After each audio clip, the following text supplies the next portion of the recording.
Hey, Muck and Wonder friends.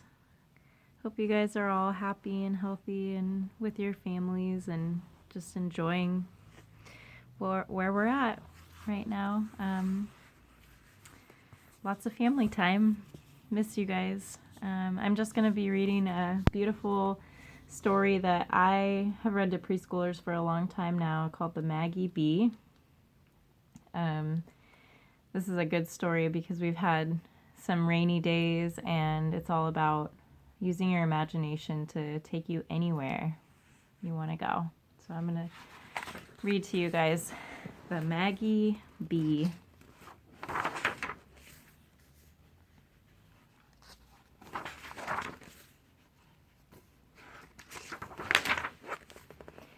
This is a story of a wish come true.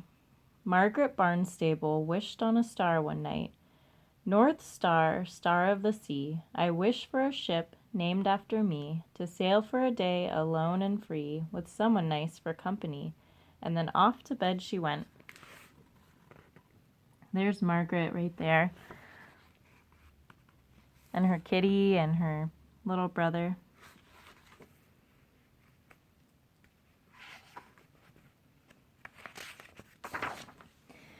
When she woke up, she was in the cabin of her own ship. It was named the Maggie B after her, and the nice company was her brother James, who was a dear baby. A rooster crowed on deck, so Margaret knew the day was about to begin. She took James out to welcome the sun. It warmed them up and brightened the sky.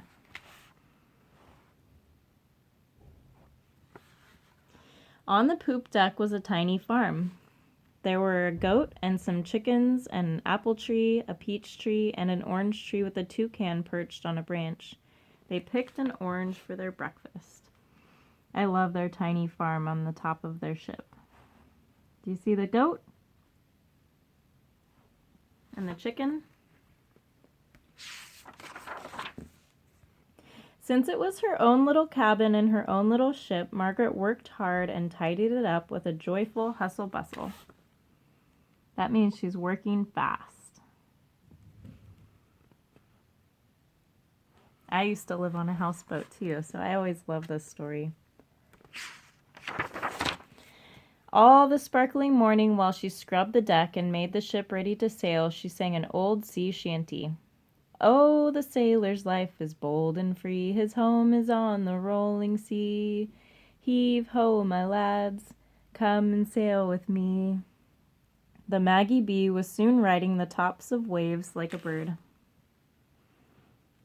Isn't it so beautiful, her little ship with her sail and her farm? There's her singing right there. In the early afternoon, Margaret and James had a picnic lunch under the apple tree. What shall we have for supper tonight? Margaret wondered as soon as lunch was over. With a lovely idea in her mind, she gathered a basket full of delicious things from the farm. And out of the sea, she netted a blue-green lobster and a silvery sea bass.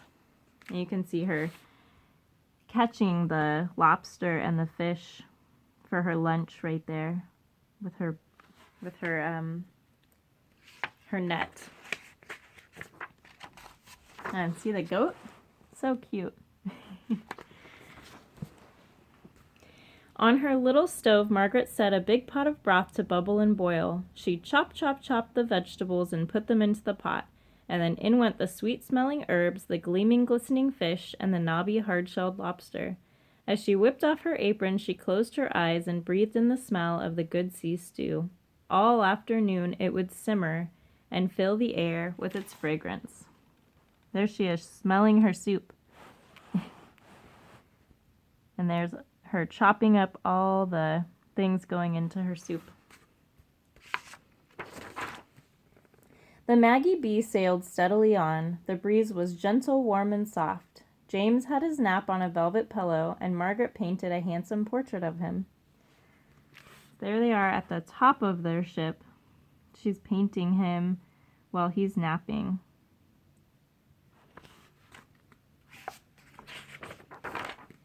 After juice and cookie time, she gave James his counting lesson, and this is how she did it. 1, 2, 3, 4, 5. Once I caught a fish alive. 6, 7, 8, 9, 10. But I let him go again. Why did I let him go? Because he bit my finger so. Which finger did he bite? This little one on the right.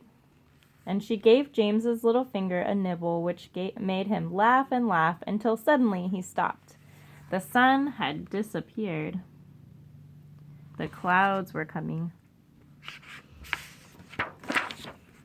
Margaret and James were cold. The sky grew darker. The goats and chickens fled into their little shelter. The toucan flew screeching into the cabin. James started to cry. A storm was coming. Margaret must make the boat ready at once. You can see in the pictures that the waves are getting taller and they're getting ready to go inside the cabin so they can be safe. She took on the sail and tied it tight.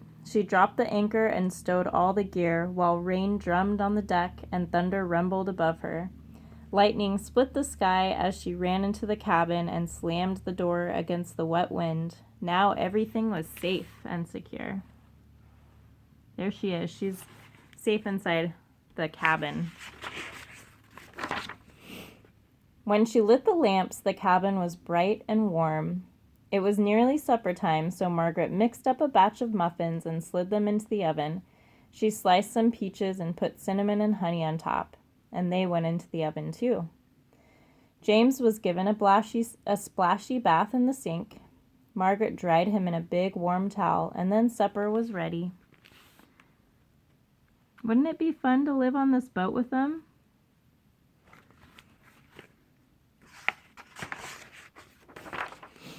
Outside, the wind howled like a pack of hungry wolves. Rain lashed the window panes, but the sturdy little Maggie B kept her balance and only rocked the nicest little bit. Margaret and James ate the beautiful sea stew and dunked their muffins into the broth, which tasted of all the good things that had cooked in it. For dessert, they had peaches with cinnamon and honey and glasses of warm goat's milk. See, there they are, eating their dinner. Sounds like a delicious dinner. Are you baking at home with your family? When supper was over, Margaret played old tunes on her fiddle. Then she rocked James in his cradle and sang him her favorite song. Sweet and low, wind of the western sea. Low, low, breathe and blow, wind of the western sea. Over the rolling waters go, come from the dying moon and blow, blow him again to me, while my little one sleeps.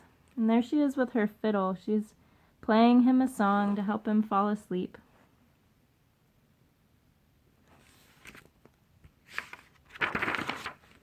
Margaret tucked in the baby's covers and took a last look out at the night. The storm was not an angry one anymore. Nice, steady rain made a lullaby sound on the roof of the cabin, so Margaret got into her bunk. She blew out her lamp, curled up inside her nest of blankets, and fell asleep. The day on the Maggie B was over. There she is. I've always really loved that story. So maybe you can go somewhere in your imagination this week too. With your family, you could pretend that you're on a boat or pretend all kinds of things. We miss you and hope that we'll see you again soon. Bye!